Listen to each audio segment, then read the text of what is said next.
Anekantavada literally means not one-sided, is one of the most profound and insightful concepts ever developed in the history of ideas, and traces its origin back some 2,600 years ago to the ancient religion of Jainism in India.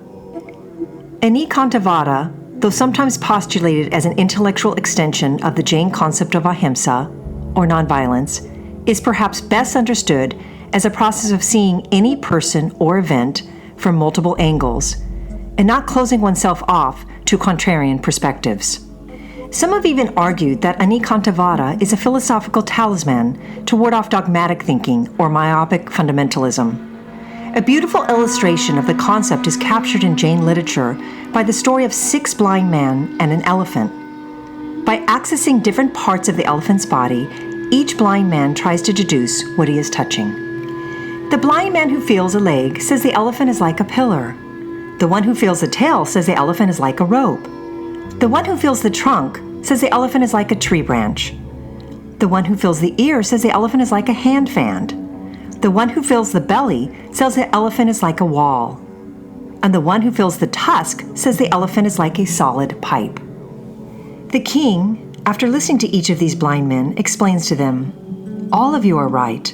The reason every one of you is telling it differently is because each one of you touched the different part of the elephant. So actually, the elephant has all the features you mentioned."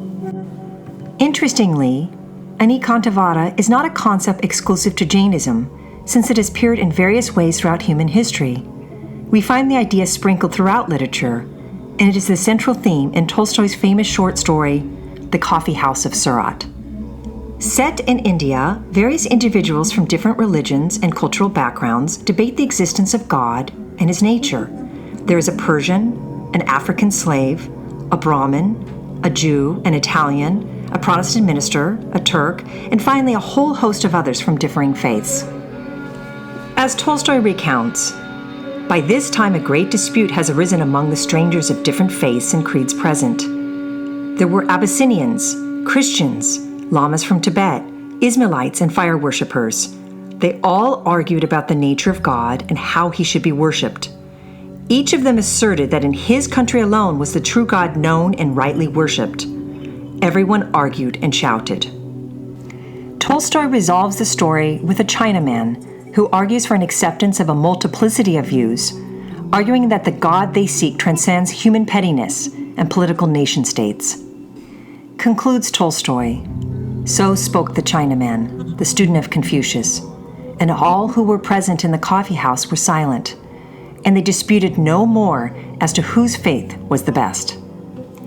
The implications of Anekantavada are also present in celebrated international films, such as the Japanese classic Rashomon.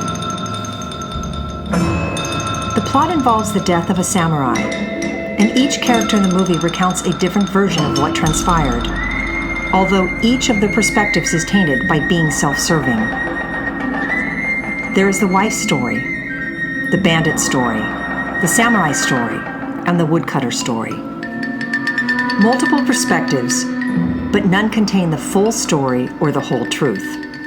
One of the best examples of Anekantavada is found in science, which is predicated upon the acceptance of multiple viewpoints with the desired aim of allowing each to compete with each other to discover which one best explains the given phenomenon.